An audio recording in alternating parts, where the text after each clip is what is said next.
위에입니다.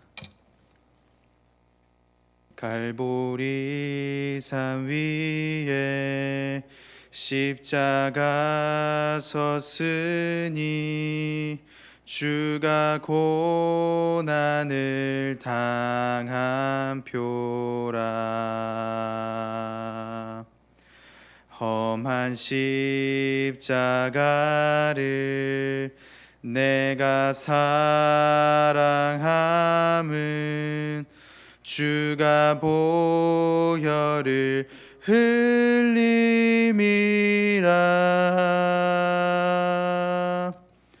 최후 승리를 얻기까지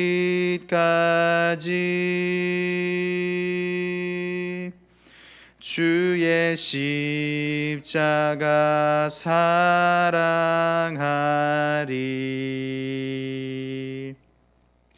빛난 면류관 받기까지 험한 십자가 붙들겠네.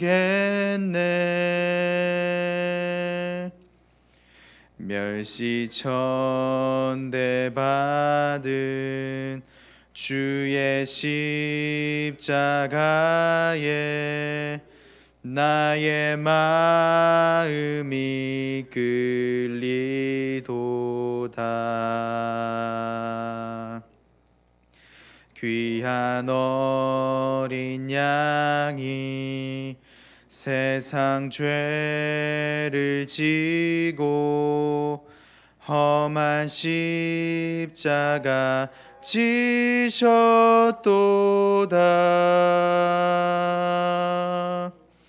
최후 승리를 얻기까지 주의 십자가 사랑하리. 빛난 면류관 받기까지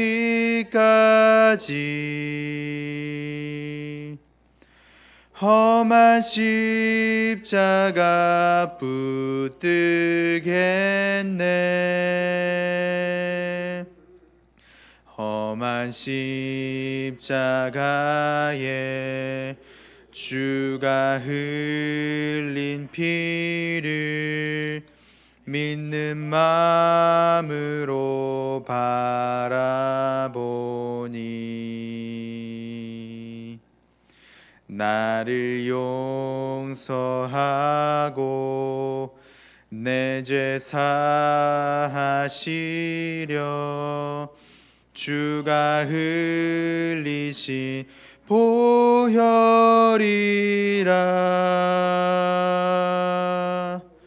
최후 승리를 얻기까지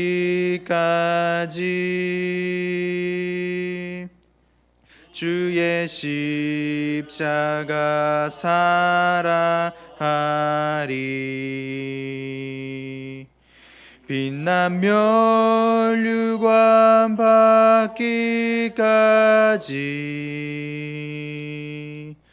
험한 십자가 붙들겠네.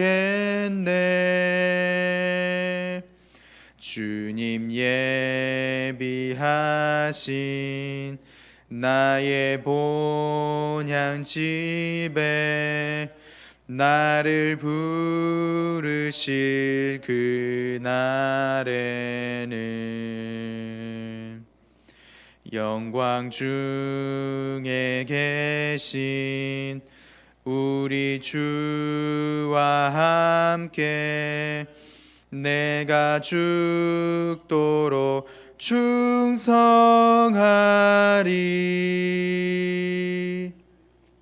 최후 승리를 얻기까지 주의 십자가 사랑하리.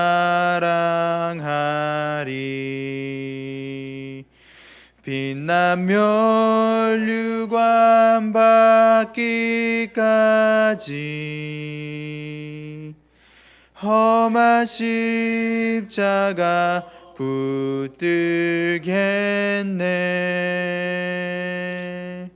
아멘. 오늘의 본문 말씀은 다니엘서 8장 1절에서 14절 말씀입니다. 제가 봉독하도록 하겠습니다. 나 다니엘에게 처음에 나타난 환상 후 벨사살 왕 제3년에 다시 한 환상이 나타나니라. 내가 환상을 보았는데 내가 그것을 볼 때에 내 몸은 엘람 지방 수산성에 있었고 내가 환상을 보기는 을레 강변에서이니라. 내가 눈을 들어 본즉 강가에 두 뿔 가진 수장이 섰는데 그 두 뿔이 다 길었으며 그중 한 뿔은 다른 뿔보다 길었고 그 긴 것은 나중에 난 것이더라. 내가 본즉 그 수장이 서쪽과 북쪽과 남쪽을 향하여 받으나 그것을 당할 짐승이 하나도 없고 그 손에서 구할 자가 없으므로 그것이 원하는 대로 행하고 강하여졌더라. 내가 생각할 때에 한 수점소가 서쪽에서부터 와서 온 지면에 두루다니되 땅에 닿지 아니하며 그 수점소의 두 눈 사이에는 현저한 뿔이 있더라. 그것이 두 뿔 가진 수냥 곧 내가 본 강가에 섰던 양에게로 나아가되 분노한 힘으로 그것에게로 달려가더니 내가 본즉 그것이 수장에게로 가까이 나아가서는 더욱 성내어 그 수장을 쳐서 그 두 뿔을 꺾으나 수장에게는 그것을 대적할 힘이 없으므로 그것이 수장을 땅에 엎드러뜨리고 짓밟았으나 수장을 그 손에서 벗어나게 할 자가 없었더라. 수점소가 스스로 심히 강대하여 가더니 강성할 때에 그 큰 뿔이 꺾이고 그 대신에 현저한 뿔 넷이 하늘 사방을 향하여 났더라. 그 중 한 뿔에서 또 작은 뿔 하나가 나서 남쪽과 동쪽과 또 영화로운 땅을 향하여 심히 커지더니 그것이 하늘 군대에 미칠 만큼 커져서 그 군대와 별들 중에 몇을 땅에 떨어뜨리고 그것들을 짓밟고 또 스스로 높아져서 군대의 주제를 대적하며 그에게 매일 드리는 제사를 없애버렸고 그의 성소를 헐었으며 그의 악으로 말미암아 백성이 매일 드리는 제사가 넘긴 바 되었고 그것이 또 진리를 땅에 던지며 자의로 행하여 형통하였더라.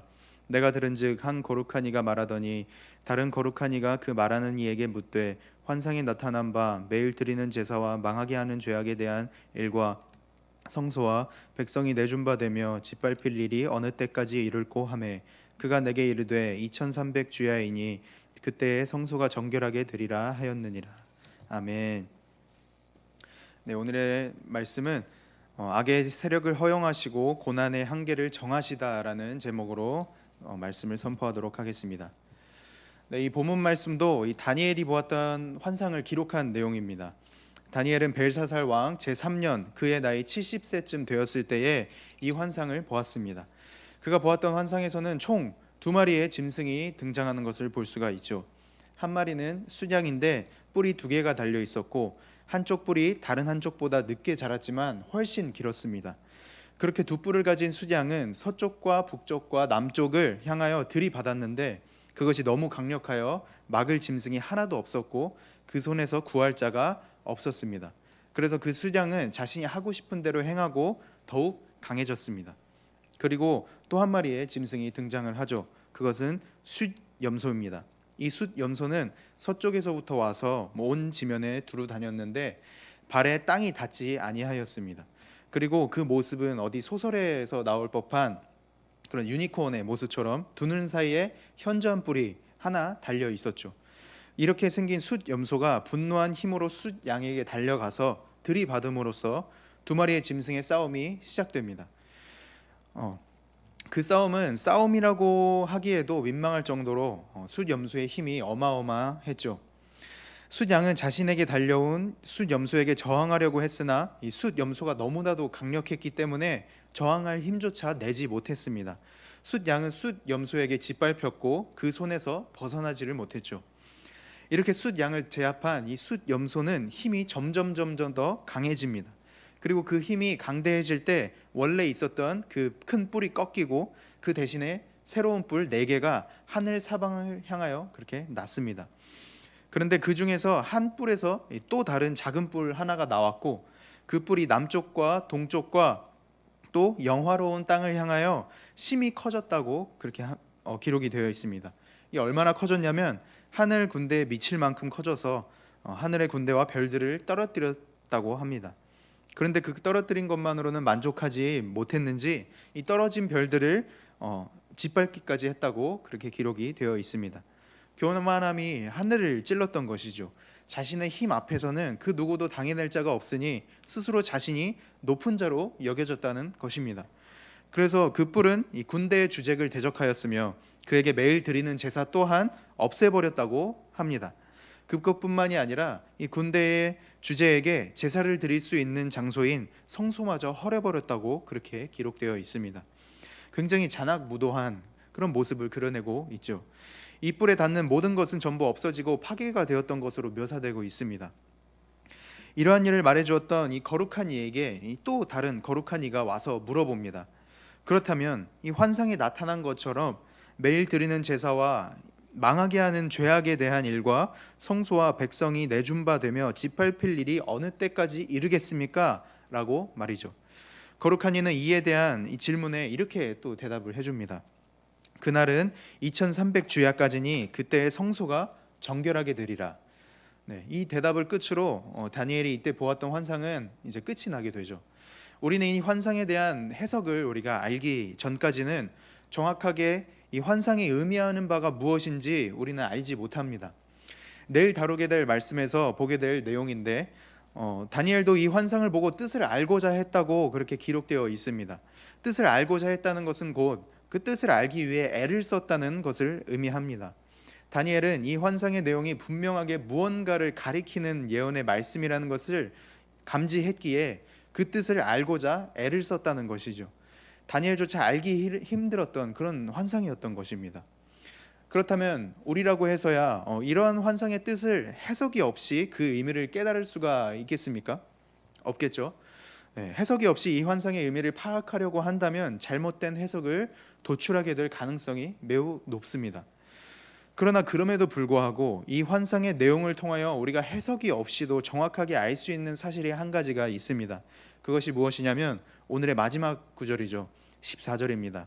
작은 뿔이 하늘의 별들을 떨어뜨리고 짓밟고 군대의 주제를 대적하며 그에게 매일 드리는 제사를 없애고 성소마저 헐어버릴 것이었지만 14절을 보면 그 기한이 정해져 있다는 것을 우리가 알 수가 있습니다.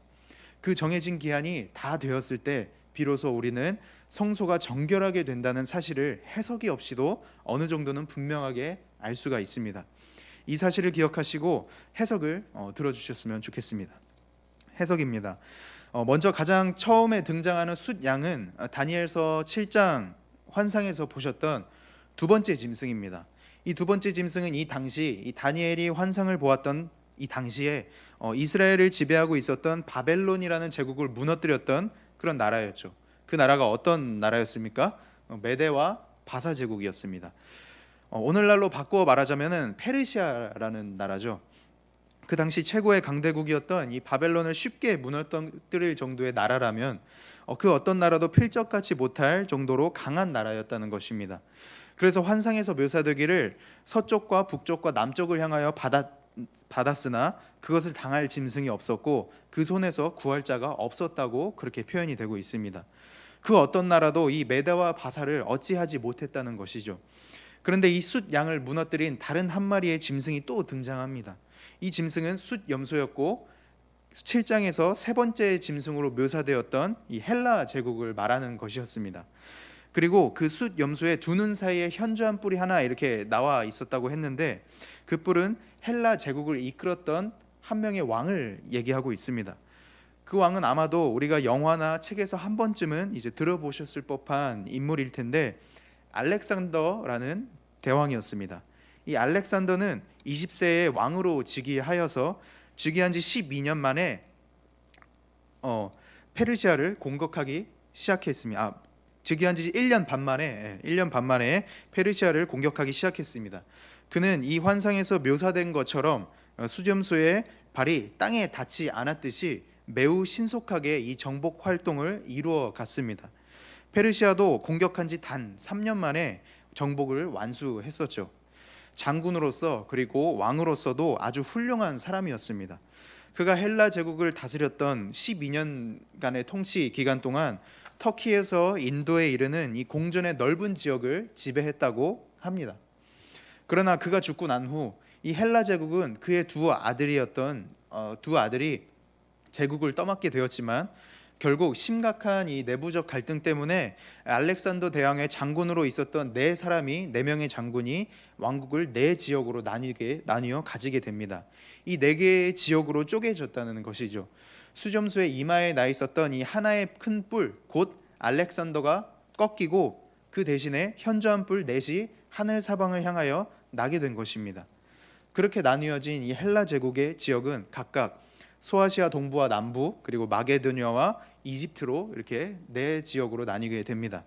그런데 이 네 개의 뿔 안에서도 하나의 작은 뿔이 하나가 더 등장을 하게 되죠. 이 작은 뿔이라고 표현이 되어 있는데, 이 작은 뿔은 시리아와 소아시아 동부를 지배하고 있었던 셀류쿠스 왕조를 말합니다. 조금 더 정확하게 말씀드리자면 그 셀류쿠스 왕조의 제8대 왕 안티오쿠스 에피파네스 4세를 말하고 있는 것이죠. 이 왕이 즉위를 하고 나서부터는 유대인들에게 아주 큰 재앙이라고 할 수도 있을 만큼 큰 핍박이 일어나게 됩니다. 환상의 내용을 보면 작은 뿔이 하늘 군대에 미칠 만큼 커져서 그 군대와 별들 중에 몇을 땅에 떨어뜨리고 짓밟았다고 기록되어 있습니다. 여기서 말하는 하늘의 별들은 하나님의 권세를 이 땅에서 실현하는 성도들을 가리켜 말하는 것입니다. 하늘의 백성들인 거죠. 하나님의 백성들인 것이죠. 그는 환상에서도 볼 수 있듯이 굉장히 자낙무도하게 그 별들을 떨어뜨리고 짓밟았습니다.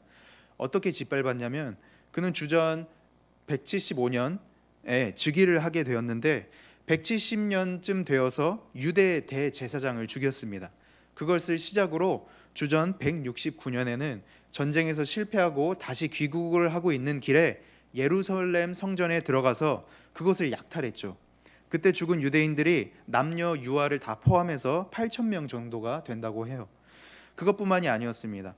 주전 167년에는 그는 성전에 들어가서 제우스 제단을 세우고 부정하다고 여겨지는 돼지고기로 제물을 바칩니다.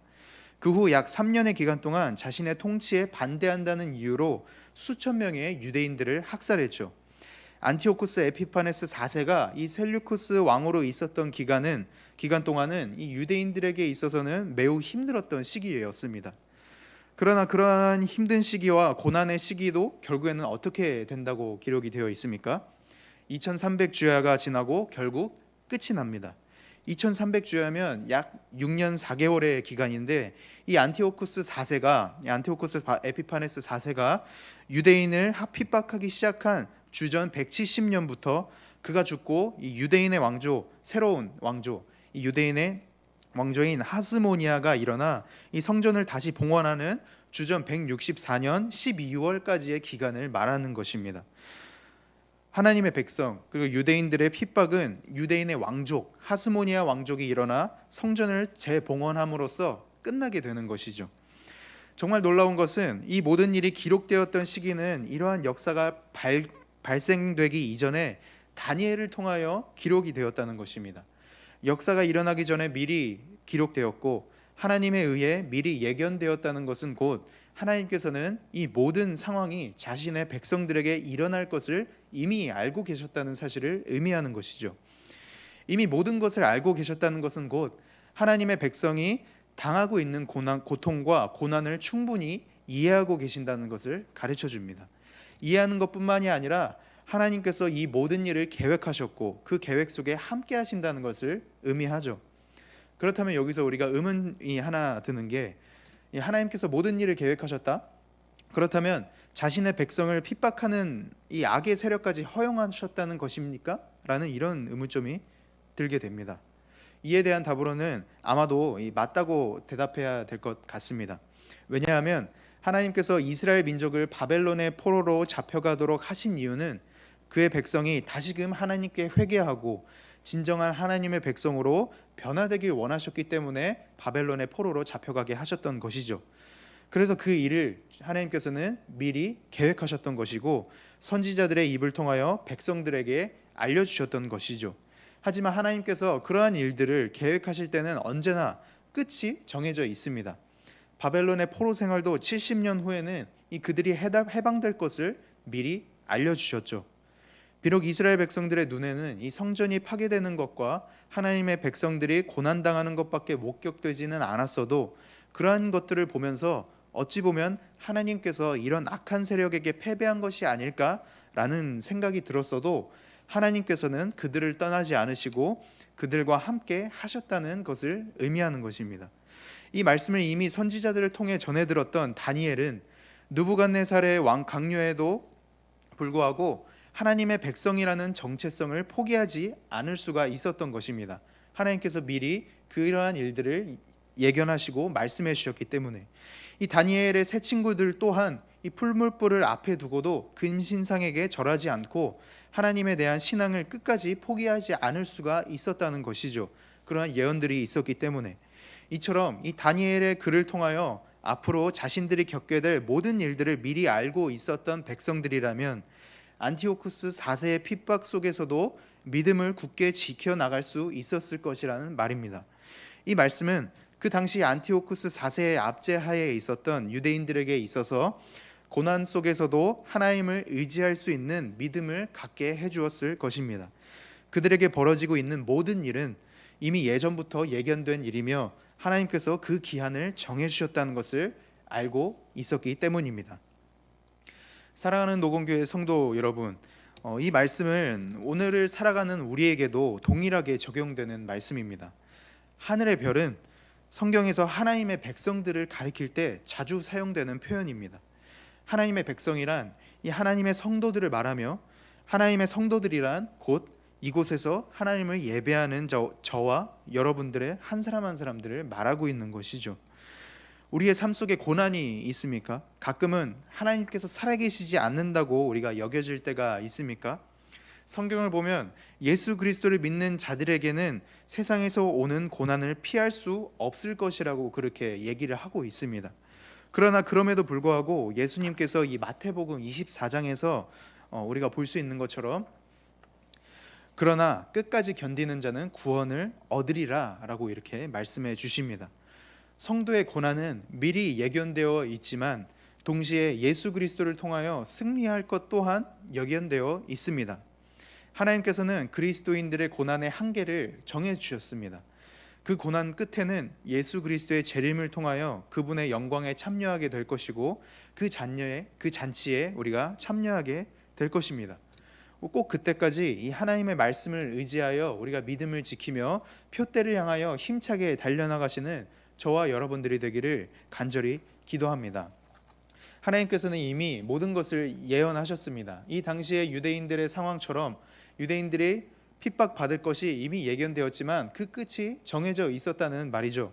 그래서 오늘날의 우리의 상황 또한 하나님께서는 모든 예언들이 24장 마태복음 24장 25장을 통하여 모든 것들이 예언되었으니 이 모든 상황은 언젠가는 끝날 것일 줄 믿습니다.